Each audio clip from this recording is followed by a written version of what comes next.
Bom, boa tarde, senhoras e senhores, amigos, amigas e seguidores do Instagram da Tribuna Hoje. Como a gente tinha anunciado logo cedo, estamos aqui ao vivo com mais um podcast, diferentemente das semanas anteriores, que a gente fez entrevistas quase que exclusivas com os candidatos a prefeito da capital. Agora estamos dando início a essa pequena série aí até o fim de semana, até sexta, com candidatos a vereador. Estou aqui na presença do meu amigo, companheiro, colunista Edmilson Teixeira. Boa tarde. E do nosso presidente da Cooperativa dos Jornalistas e Gráficos, o jornalista Gabriel, José Paulo Gabriel. Boa tarde, Bugarello, e a todos. Nosso entrevistado desta tarde, né? Diferentemente também das manhãs que a gente vinha promovendo as nossas sabatinas, né? É o candidato a vereador pelo PT, professor Luizinho, que tem uma longa trajetória aí de movimentos sociais, né? Professor de História lá da Uneal, faz parte da diretoria do Partido dos Trabalhadores em Maceió. Vamos dar 2 minutos ao professor Luizinho para se apresentar aos nossos seguidores. Luizinho, por favor. Boa tarde a todos que nos acompanham, e eu gostaria de agradecer o convite, e em particular a Tribuna, porque eu fico muito feliz em saber dessa iniciativa, né, da Tribuna podcast da Tribuna. É uma iniciativa muito importante, que valoriza muito o jornalismo local, jornalismo independente, comprometido com o processo progressista, contra o golpe, contra o fascismo que nós vemos no Brasil e em Alagoas. Primeiro, a gente quer agradecer também, em particular, porque nós estamos aqui representando um conjunto de outros professores que se uniram para dar voz e carregar essa candidatura do ponto de vista coletivo, né? Temos vários professores, seja do ensino fundamental, do ensino médio, do ensino superior, da UNEAL, da UFAL, do Instituto Federal, que entende que é importante que a nossa categoria tenha protagonismo, né? Eu sou um militante já desde os anos 80, comecei ainda no movimento estudantil secundarista, combatendo em defesa da escola pública de qualidade, na época da UESA, depois estive na UFAL, participando do Centro Acadêmico de História, do DCE da UFAL, depois quando eu comecei a ensinar, comecei a participar dos sindicatos de professores da rede privada, e depois quando eu passei no concurso da Universidade Estadual de Alagoas, nos últimos 20 anos, me dediquei àquela instituição, na qual eu faço parte e estou licenciado agora para poder participar do processo eleitoral, e também licenciado à presidência do Sindicato dos Docentes da Universidade Estadual de Alagoas, que a gente teve uma luta agora recente, importante, por concurso. Né? A nossa universidade ela precisa de professores e técnicos, e a gente fez grandes mobilizações no primeiro semestre, e a partir daí os companheiros acharam que meu nome estava colocado, né, para representá-los enquanto categoria profissional nessa luta para eleger um professor para a Câmara Municipal de Maceió. Muito bem, Luizinho, eu vou dar início a esse debate, a essa sabatina, que é mais na verdade um bate-papo, né, do que uma sabatina. A gente tem visto sabatinas acontecerem lá em São Paulo com cadeiradas e outras coisas. Não é o nosso caso, né, não, ET? Luizinho, então, uma coisa que nos chama bastante atenção é que o PT, ao longo dos anos, vem tendo certo destaque em sempre lançar candidatos próprios, sobretudo nas capitais.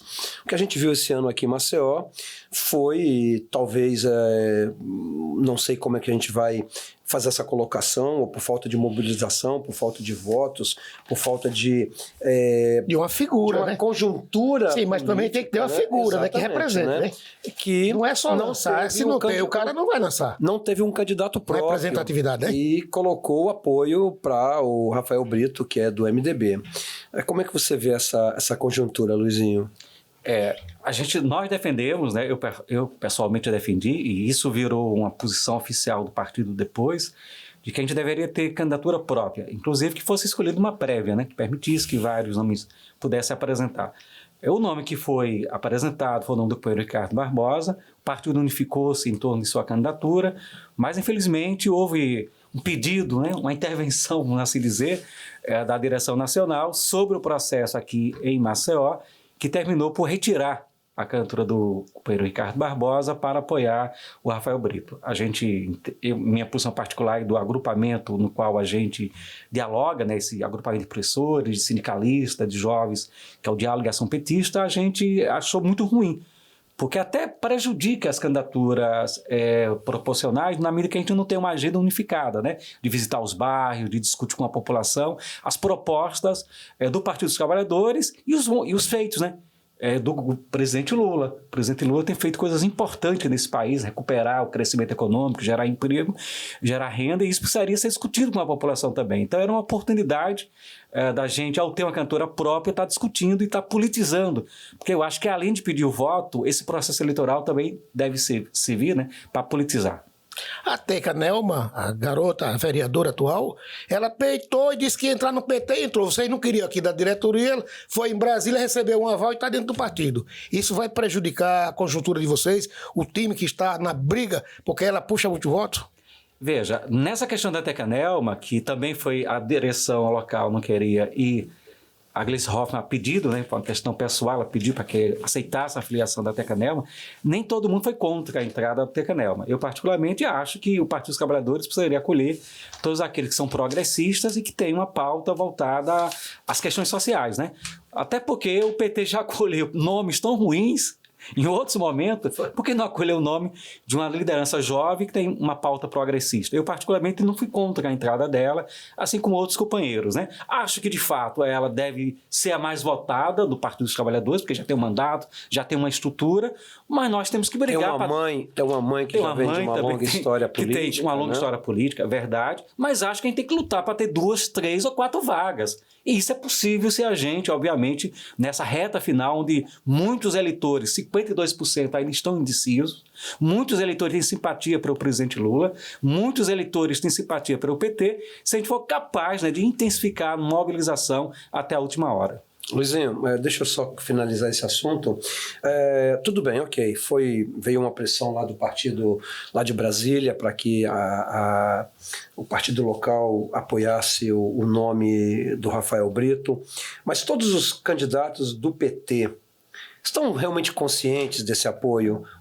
Você, por exemplo, tem participado das caminhadas com Rafael Brito, ou você está agindo mais nos bastidores? Olha, a gente adotou uma posição mais independente, em função de que a gente combateu essa posição nacional, então seria coerente, se a gente combateu a imposição da direção nacional, achando errada a gente abrir mão da cantora própria, então a gente, por ser coerente contra a orientação nacional, a gente não poderia estar na linha de frente no engajamento. Então, de fato, nem todas as candidaturas do PT estão engajadas, né? O que é muito ruim, porque você termina abrindo caminho para uma candidatura como essa, meia ligada ao bolsonarismo, que é esse prefeito aí que só veio de Instagram, de rede social, né? Mas o lamentável é que, se tivesse mais candidaturas, o debate seria mais polarizado.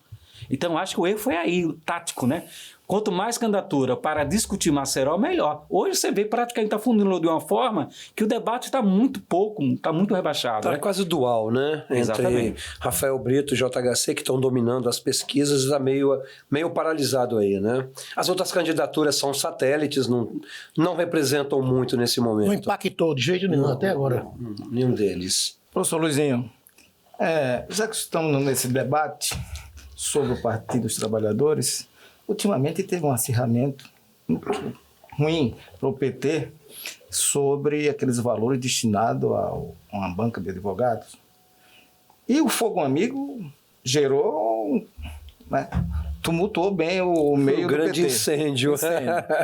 Como você vê isso? Como tratar esse assunto, meu caro? E o pior, viu, Gabriel, que o Elton Roberto, que é o advogado que fica no partido, disse que não ganhava nada até então.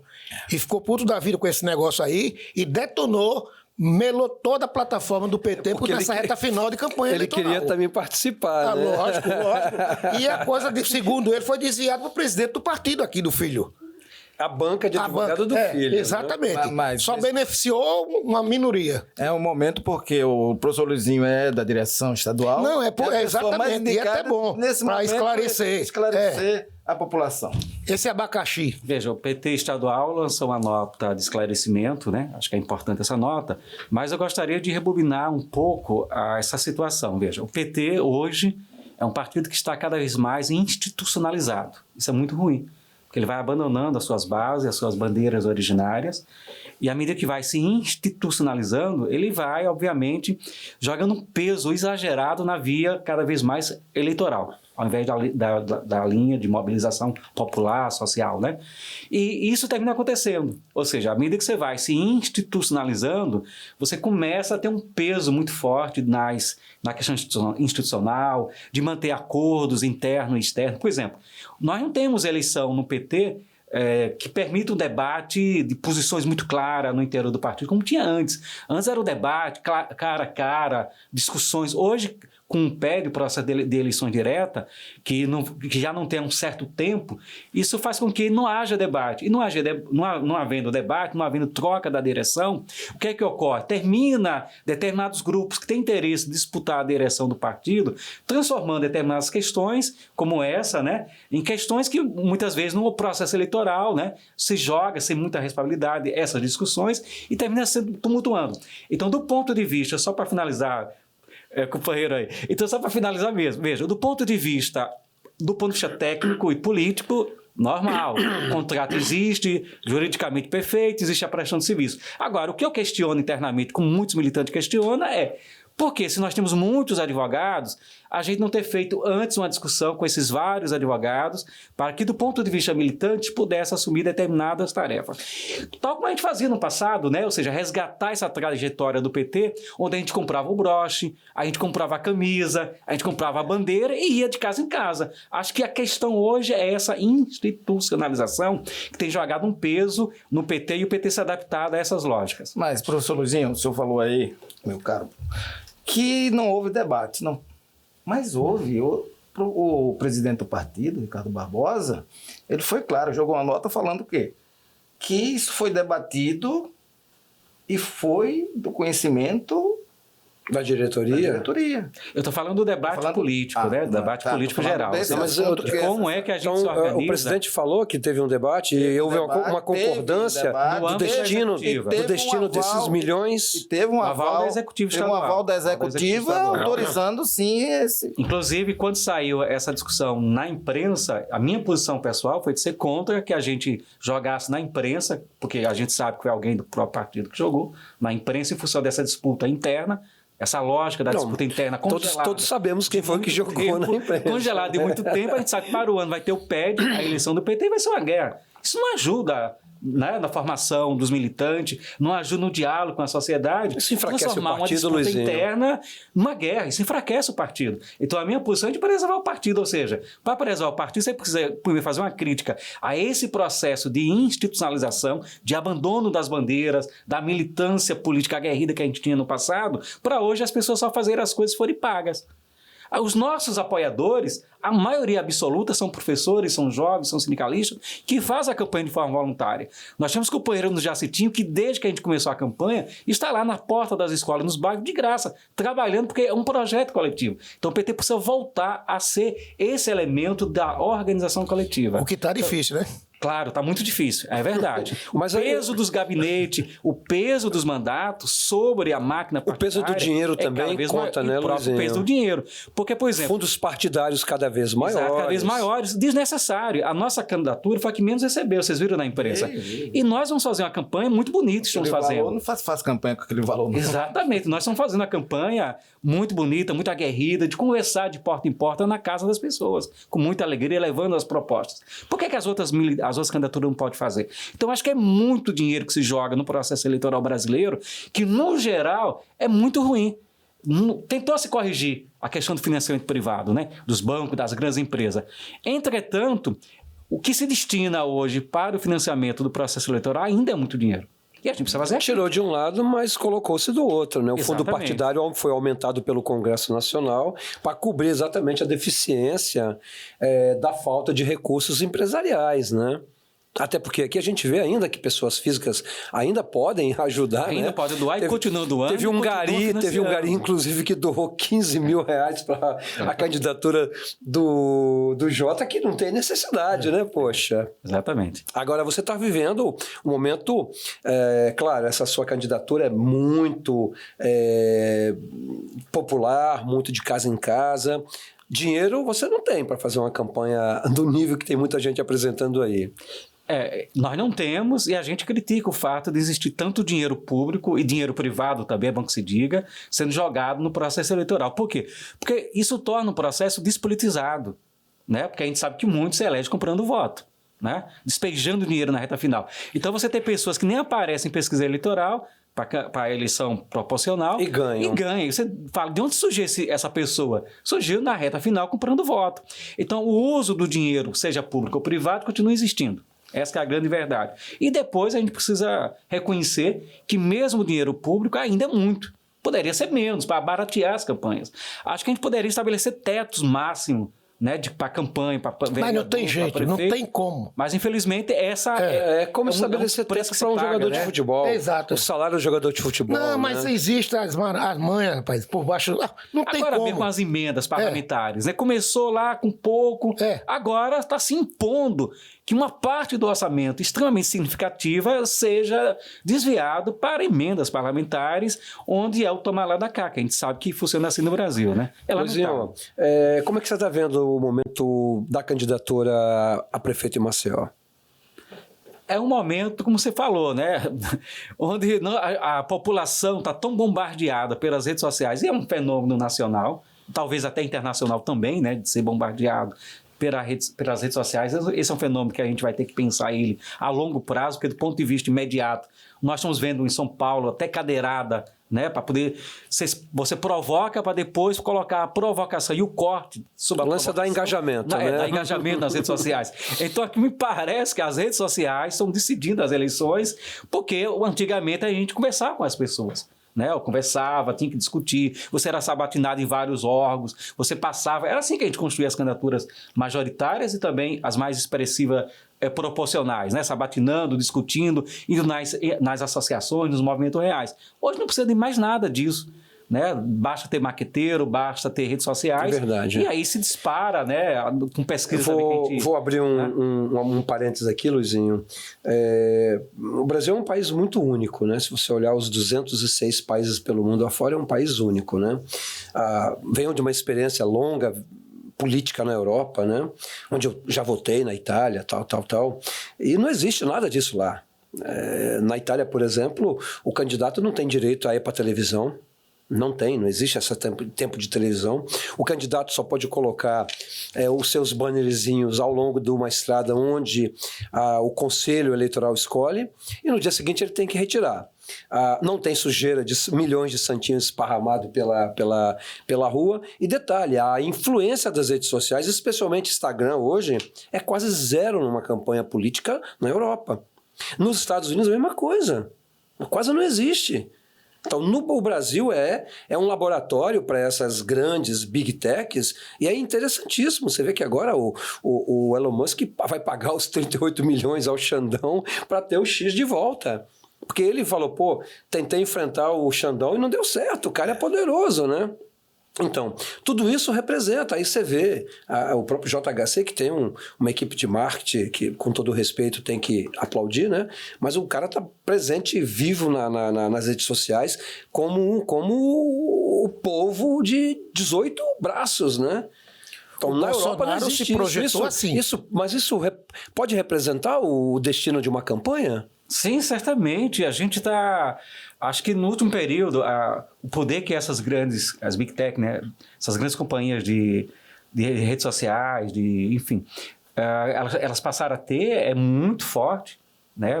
É uma coisa que passa a decidir, de manipulação, de você fazer... Por exemplo, agora mesmo, os poucos recursos que a gente utilizou, que a gente recebeu, né? Então, utilizou na reta final um pouco para redes sociais. Eu fiquei espantado. O Luizinho...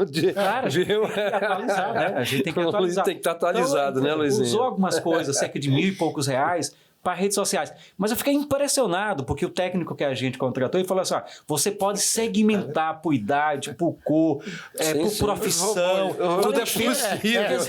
Como é que direciona. Pode? Direciona. E com pouco dinheiro, com R$1.000 e poucos que a gente gastou na meta, né, Facebook e Instagram, a gente alcançou mais de 100 mil pessoas. Veja.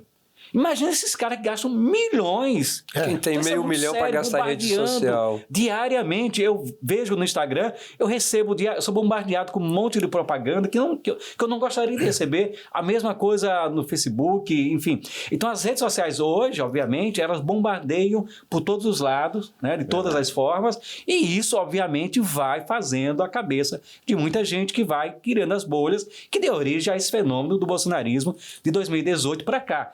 Acho até, posso estar errado, isso a gente só vai poder discutir mais para frente, ao longo de 10, 20 anos lá, porque a história é analisada assim a longos períodos, né? Acho até que sem essa cumplicidade das Big Tech com o bolsonarismo, o Bolsonaro não teria ganho as eleições. Porque quem era o Bolsonaro? Um ser inexpressível. Não tinha nem espaço na televisão, horário. Então, foi exatamente o aparecimento e a utilização como laboratório, aí você tem razão, como laboratório no Brasil, que trouxe o bolsonarismo e abriu-se a porta desse bueiro, que saiu tanta coisa ruim e perigosa, monstruosa, como esse Marçal e outros, né, que a gente está vendo em São Paulo, né, que a gente se assusta até. Então, realmente, precisaria, sim, ter regulamentação. Eu acho que o governo federal... Então, censura. Censura é uma outra coisa. Regulamentação, sim. O que é regulamentar? É estabelecer que você não pode usar o poder econômico para manipular. Hoje, o poder econômico que está associado às grandes redes de comunicação, não é à toa que o poder econômico hoje da Globo está muito mais assentado na especulação financeira, porque a Globo diversificou seus investimentos. Até nas bet, a Globo tá complicada, tá ligada nas bet, veja. Então, enquanto a Tribuna aqui e outros canais buscam sobreviver de forma democrática, dando voz a todos, né, democraticamente, de forma progressista, esse pessoal aí das grandes corporações não tem compromisso com a democracia. E, portanto, tem que estabelecer compromisso com a democracia, com a cidadania. Então, quando a gente fala de regulamentação, é uma regulamentação para estabelecer padrões que tenha compromisso com as pessoas, com as vidas das pessoas e com o Brasil que a gente acha que tem que ser um país progressista, um país que seja bom para todos, que possa efetivamente se desenvolver e possa ter inclusão social, né? E o problema também, Gabriel, há uma expectativa muito grande por muitos candidatos é com relação da inteligência artificial, que os caras estão criando artes fazendo de um vídeo como se o Gabriel estivesse falando. Na reta final, o Gabriel cometeu o fake news. Ele produz e vai botar nas redes sociais, chega para 1.000 pessoas na boca das eleições, aí o cara diz, o Gabriel desistiu da eleição. Ele mesmo está dizendo, aí eles vão fazer esses truques dessas coisas. Ou criar o JHC dizendo, vou votar no Rafael Brito ou vice-versa. O que eu estou acompanhando de truque, que eu acompanho o interior todinho para captar notícias. O que eu vejo de fake news e os caras trabalhando através da inteligência artificial não está no gibi. Imagine isso dentro das eleições no domingo. Isso é muito sério. Porque todo mundo está indo com o telefone aqui. Aí, de repente, o Gabriel desistiu da eleição, não vote nele. E o cara vai lá e vai votar em outro. O celular virou uma arma poderosa, né? E a artificial. E a justiça eleitoral não vai ter como impor esse trabalho para impedir isso. Porque se eu não mandar, não tem controle, eu posso mandar o Edilson ali fazer o fake news por mim e botar nas redes sociais dele e sair distribuindo. E o Edmilson Siqueira tá fora. Disse, não foi eu não que fiz. E depois que se vire. Quem produziu, né? É uma coisa impressionante. Edmilson, verdade. Luizinho, voltando à questão da sua candidatura. Um professor, Gabriel ia tocar nesse assunto, né? Um professor na Câmara de Vereadores. Tem bastante tempo que não existe. É uma das eu acho que é a categoria das mais fortes em Alagoas, né? Pelo número de representatividade com vários sindicatos, né? Um professor. Claro, quando a gente fala um professor, a gente já fala, puxa vida, todos vieram do professor, né? E foi essa categoria, deixa eu dizer, eu quero reforçar aqui para a gente apimentar esse programa. Quem botou o JHC dentro do poder foi os professores, com esse negócio de precatório, você sabe disso. O JHC com o negócio de precatório, deputado federal, vou liberar. Aí todo mundo na expectativa e realmente saiu. Foi aprovado nacionalmente para ser pago e ele aí ganhou essa cancha todinho. O conjunto de professores aqui de Alagoas se uniu de uma forma contundente e botou ele no poder como prefeito de Maceió. Mas o programa dele era do programa do PSB, um programa socialista. Aí hoje é outro. Não, mas a história completamente, foi eleito para professor. Na época como deputado federal. Professor. Não, veja, a nossa categoria realmente é muito grande, muito expressiva e muito importante para a sociedade. Entretanto, nós estamos vivendo um fenômeno também muito recente de ataques brutais à nossa categoria, né? Ou seja, nós tivemos caso de invasão à sala de aula com pais filmando, com alunos filmando e dedurando os pais. Tivemos invasão de escola de pais e agredindo professores. Tivemos invasões até de sindicato de professores. Enfim, todo tipo de violência os professores no último período têm sofrido dentro de uma pseudo-doutrina de que os professores não podem doutrinar. Entretanto, são eles que estão doutrinando. É a direita que está doutrinando. É a igreja que está doutrinando. Eu passei ontem na porta da Assembleia de Deus aí de Farol. Eu nunca tinha visto aquilo. Os irmãos e as irmãs todos com material de candidato a vereador, todo mundo lá marchando. Dentro da igreja. Na porta da igreja, marchando na porta da igreja com material. Eu nunca tinha visto isso. Então, na verdade, a doutrinação está sendo feita. Agora, a acusação é sobre os professores, porque os professores não podem falar sobre a realidade. Então, isso é muito assustador. Então, Mas quando se fala de professor, Luiz, a gente está falando que toda a categoria é esquerdista? Não, e não deve ser. E não é. Eu trabalho numa universidade onde a maioria dos professores da universidade não são esquerdistas. Você conta nos dedos quem na Universidade Estadual de Alagoas é esquerdista. Entretanto, ou seja, a doutrinação pode ser tanto de esquerda, de centro, de direita, de alto, de baixo. O professor ele não faz doutrinação, porque assim, a diversidade que o aluno recebe de informações começa na família, né? Na escola, no meio social, né? Na igreja, etc. e tal, que se o professor doutrinasse, todo professor é eleito, né? Na eleição. Isso não existe. Por quê? Porque a nossa categoria é muito diversa. A informação que a gente passa em sala de aula, o aluno filtra também. A gente acha que o aluno é repositório vazio. Não, ele não é. Ele tem sua forma de leitura sobre aquilo que o professor fala. O professor influencia ou não, dependendo da seriedade e do compromisso profissional que ele tenha no exercício do seu trabalho, da licenciatura, né? Então, porque os alunos filtram. Na universidade mesmo, a gente acabou de fazer uma grande mobilização agora, boa parte dos professores não são esquerdistas, no máximo a gente poderia dizer que são democráticos, né? São pessoas, alguma parte até progressista, mas para fazer uma mobilização, você precisa convencer a todos da justeza daquela mobilização.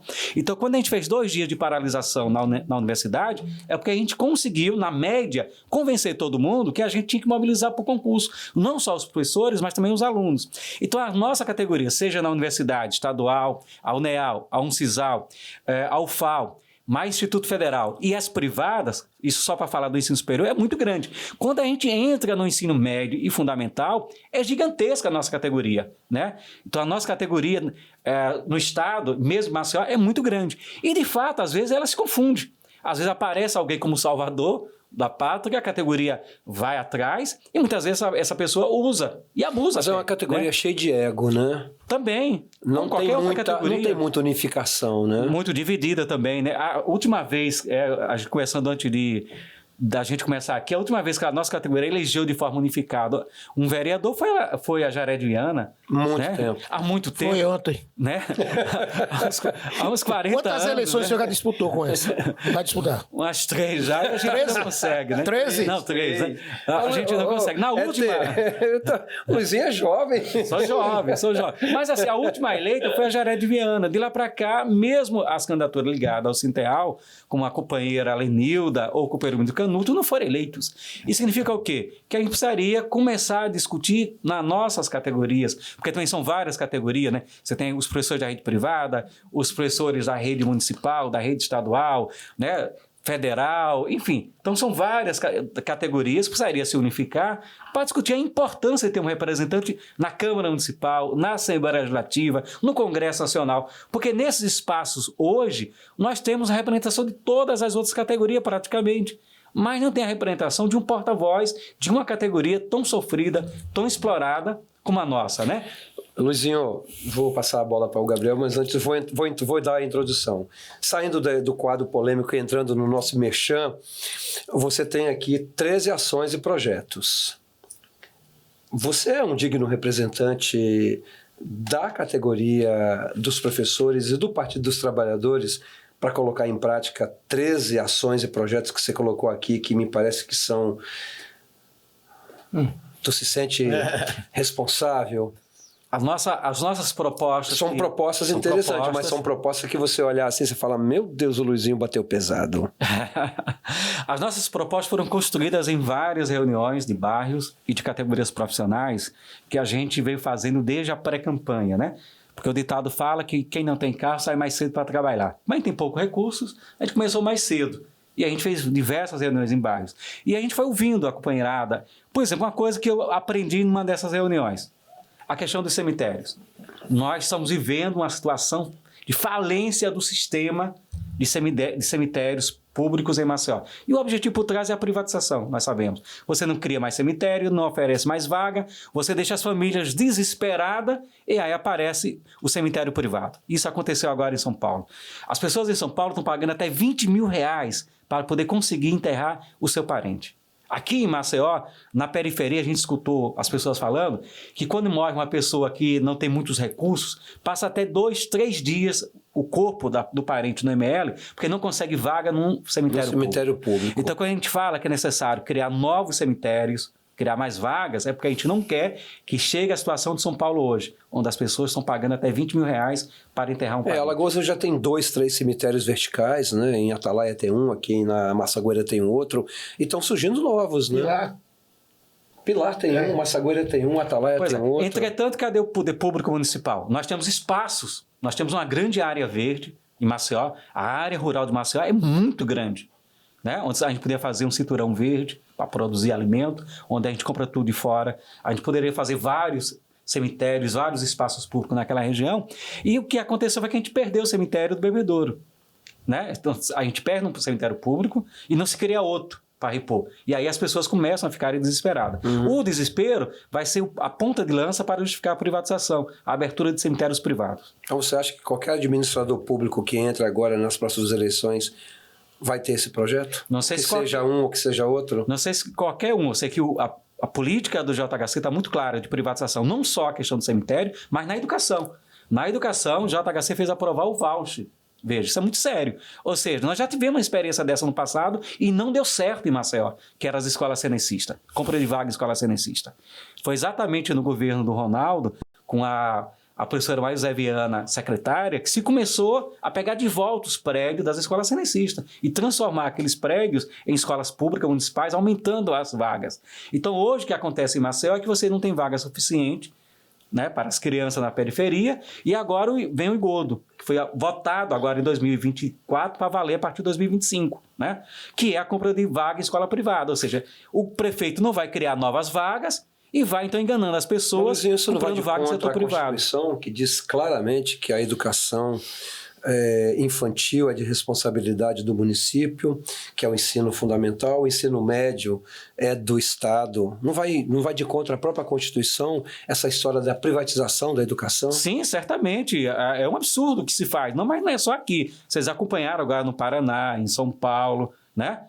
Vários lugares com ofensivas contra a nossa categoria dos docentes, dos professores, e contra a existência da escola pública, né? Então, aqui em Maceió, se começa com essa questão do voucher, mas não vai parar aí. Essa é a grande questão. Porque, ao fim e ao cabo, né, o que a gente observa é um movimento por dentro da CEMED de desmantelar as escolas públicas. Outra coisa bem importante, a obrigação do município é oferecer creche. O município de Maceió é um dos que tem a menor cobertura entre as capitais. E o prefeito até rejeitou creches do governo estadual, tendo como contrapartida a estrutura... O que é uma coisa incrível. É uma coisa absurda. Você recusar uma creche... Então, imagina a situação de uma mãe na periferia tendo que trabalhar.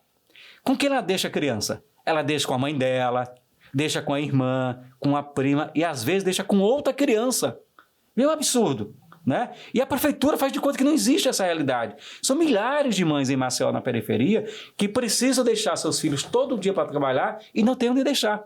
Então é necessário creche nas periferias, nos bairros periféricos, é necessário restaurante popular na periferia. Nós temos um restaurante popular no centro, que já não atende a demanda. Né? No Bento Bentes, que não atende a demanda. Agora você imagina bairros grandes como Jacitinho, mais de 100 mil habitantes. Nós não temos um único restaurante popular. Isso é um outro problema, né, Gabriel? Verdade. Mas, professor Luizinho, o senhor falou aí sobre voucher, educação, mas tem fundações privadas, institutos privados, que usam médicos do poder público em proveito próprio. Aí falou também da escola cenecista. Também nessa época, os professores do Estado eram liberados para as escolas cenecista. Dali faziam um trampolim político. É um caso que o senhor, sendo vereador eleito, é um problema. Como combater? Como combater, mas também...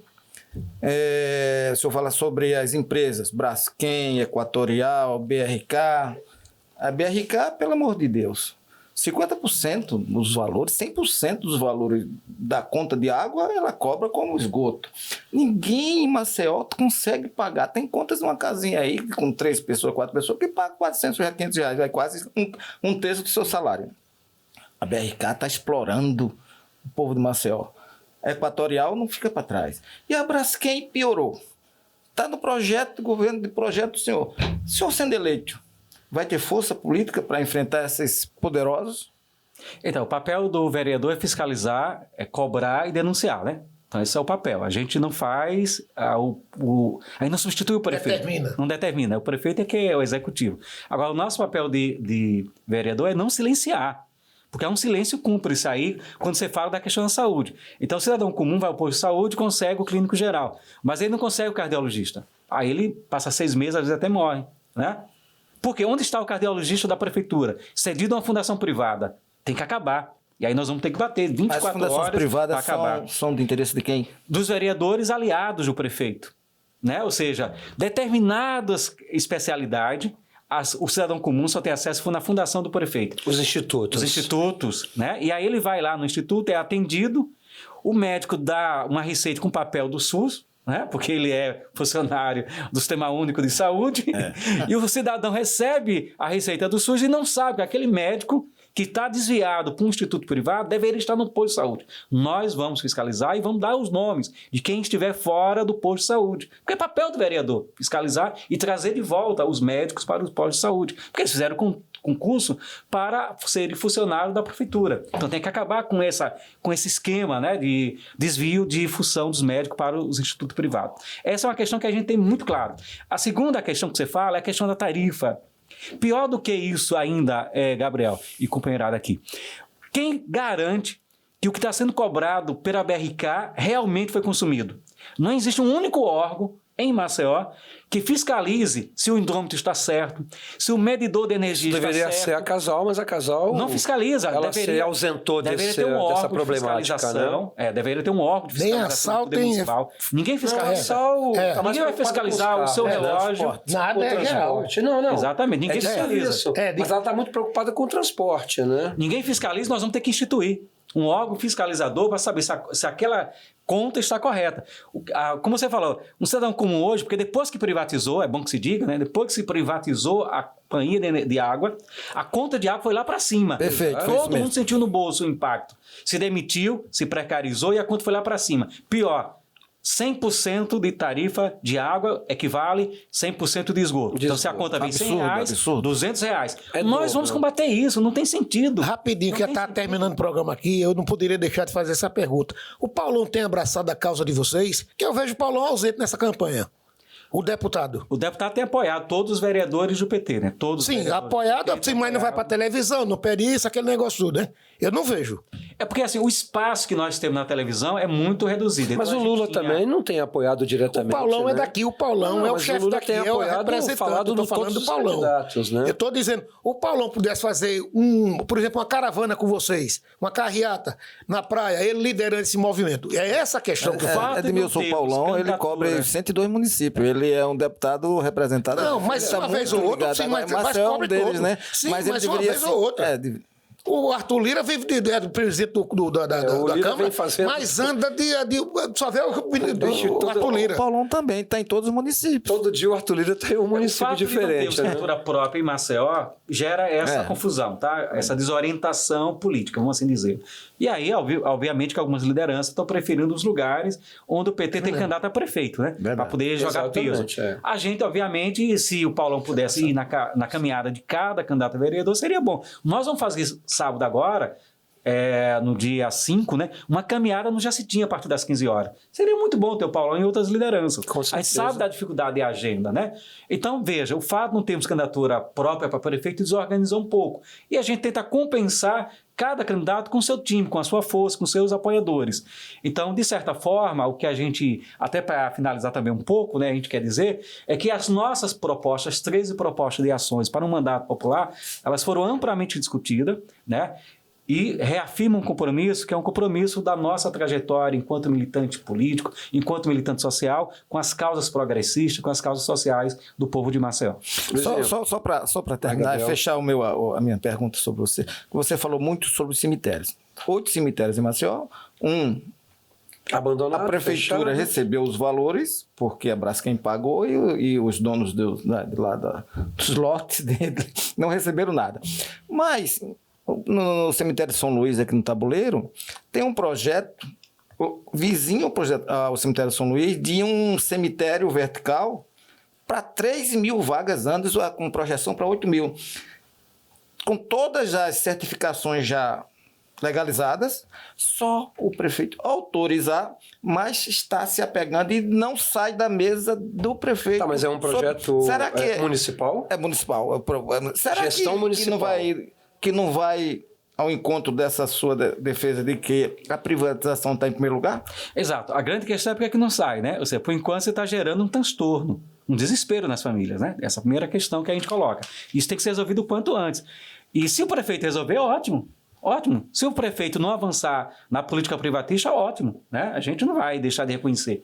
Entretanto, o que está indicando hoje, né, nesse processo, é uma política muito privatista.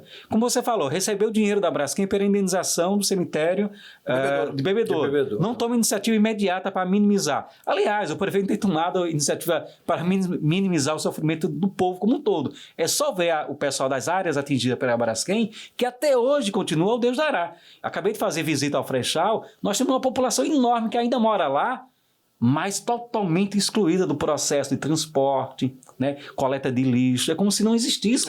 São moradores hoje condenados a os moradores flechais estão de terceira, quarta categoria. Né? Isso não pode continuar. A prefeitura não pode fazer de conta que não existe pessoas morando lá. Ela tem que garantir, né, os serviços básicos para aquela comunidade. Então, isso é um absurdo. Ou seja, a Braskem destruiu uma área imensa nesse maior acidente, né, urbano, ambiental do mundo. Ninguém da Braskem foi punido. O prefeito recebeu um cala-boca com bilhões. E nem tão pouco a terra se afundou. Uma CPI que não valeu nada e a cidade não afundou. Não se afundou porra nenhuma. Só fizeram uma mina 18. Vai afundar agora, cadê? Edmilson, você acha que vai se afundar? Nunca. E Aí, resultado, a mina 18 que soltou um pouquinho de óleo esses dias agora. Só lá, foi né? zoada. Para beneficiar. Mas a Braskem se tornou a maior imobiliária do mundo, né? É por isso que a gente defende aqui no nosso A gente está vendo o seu programa aqui. Que essa área seja que essa área seja expropriada pela prefeitura, essa área atingida, para que a prefeitura possa transformar em Mas parques, como em que já está está legalizado o MP, justiça, já está tudo em nome da prefeitura, todo o patrimônio dos 5 bairros não pertence mais à Braskem, pertence à prefeitura. Isso vai ter que ser desfeito. Isso vai ter que ser desfeito, não tem como, né? Eu vou passar uns 2 minutinhos para tomar um outro ponto aqui interessante. É que tem, por exemplo, no litoral norte, região norte, 27 municípios, né?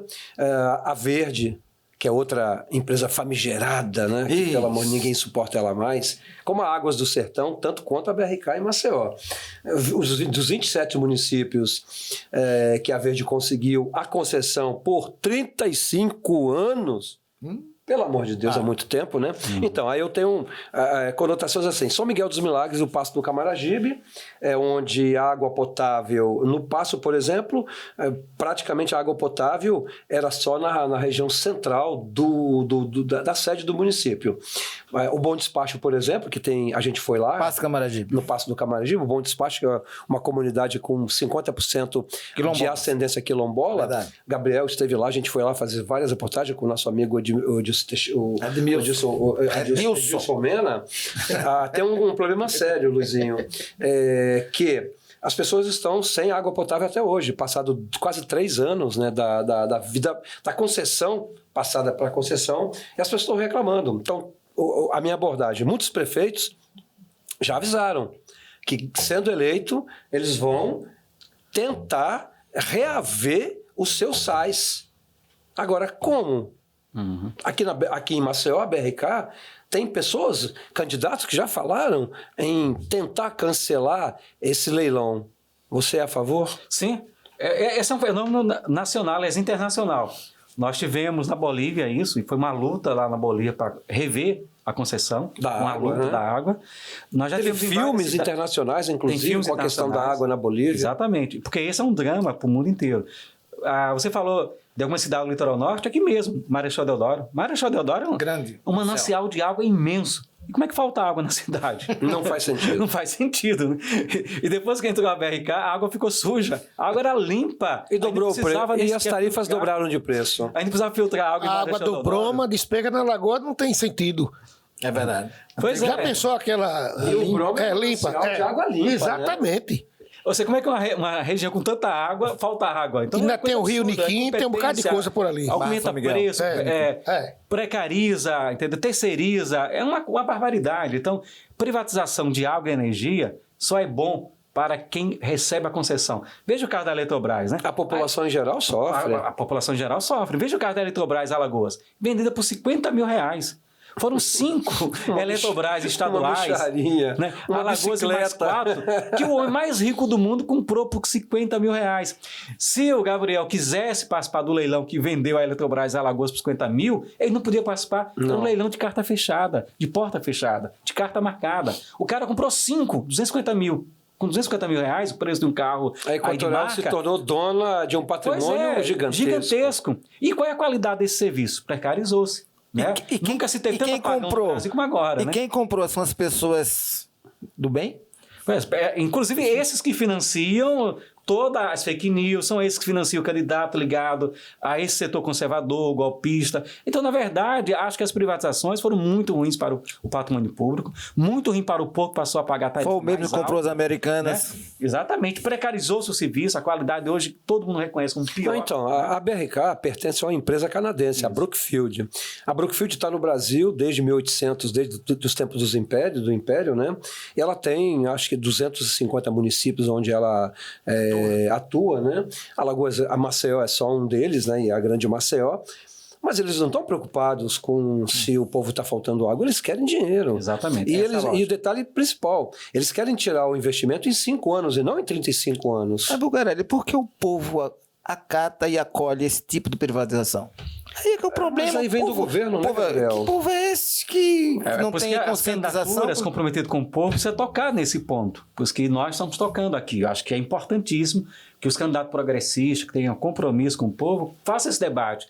A eleição não pode ser um grande negócio, como está sendo. A eleição não pode ter esse custo exorbitante que inviabiliza as candidaturas, né, mais expressivas do ponto de vista do debate e que do ponto de vista do dinheiro não tem e não se elege. Então a gente precisa estabelecer determinados tetos, determinadas regras para poder democratizar. Então é preciso, na verdade, uma reforma política que permita que a gente possa estar votando em propostas e não em candidatos que aparecem a cada 4 anos comprando voto ou então prometendo a salvação. Então a gente precisaria, nesse país, voltar a discutir questões mais de fundo, de complexidade maior, mas que dialoga com as necessidades do povo brasileiro. Bom, estamos chegando ao fim, já passamos alguns minutos, né, inclusive do nosso podcast. Quando o bate-papo é bom, termina rápido, né? Não é ter. E você veio lá de Júpiter só para fazer a entrevista. Aí você falando, com o nosso amigo. Lá em Maragogi tá faltando água potável. Aí Batuto disse: traga aqui, que aqui só tem litrável. Essa aqui era do litro, precisa do pote e do litro. Gostei do é um meme interessante. Agora tem litrável. Bom, tá no litro. Agradecer ao nosso entrevistado do dia, o professor Luizinho. Professor, suas últimas palavras. Eu que agradeço o convite, né? É uma honra estar aqui na tribuna, né? Nesse novo espaço, eu felicito mais uma vez, né? Um espaço democrático, né?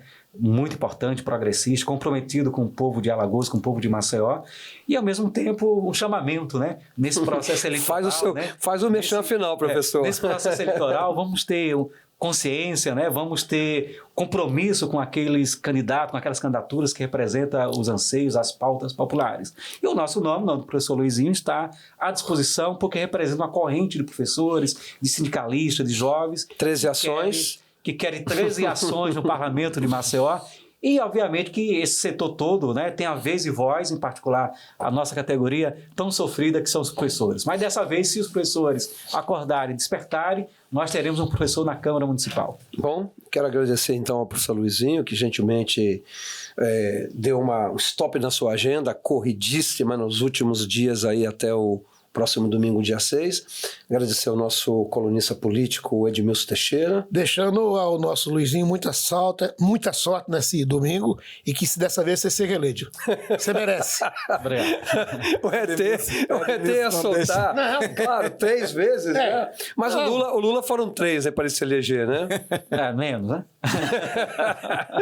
Nosso presidente da Cooperativa de Jornalistas, Zé Paulo Gabriel, suas palavras finais. Obrigado, professor Luizinho, por você estar aqui. E a democracia está em primeiro lugar. E você é um dos que faz essa democracia. Obrigado. Ele parece o Serginho Grusman, né? Já que o cara tá usando Lobão, usava Serginho Grusman. Podia. De repente, né? Dava Já mais pensou? volta. Bom, gente, olha, muito obrigado por vocês estarem seguindo o nosso podcast aqui com o professor Luizinho. Agradeço ao professor Luizinho, ao Edmilson Teixeira, ao nosso presidente, ao nosso cinegrafista Edilson Teixeira. Edilson Pena. Embolei. Tanto que você anda com ele, rapaz. E domingo a domingo anda com o homem, rapaz. Agradecer aqui o nosso cinegrafista. E olha, dia 6, voto consciente, eleições municipais são importantíssimas para decidir os destinos da sua cidade. Então, voto consciente, compra de voto não é legal.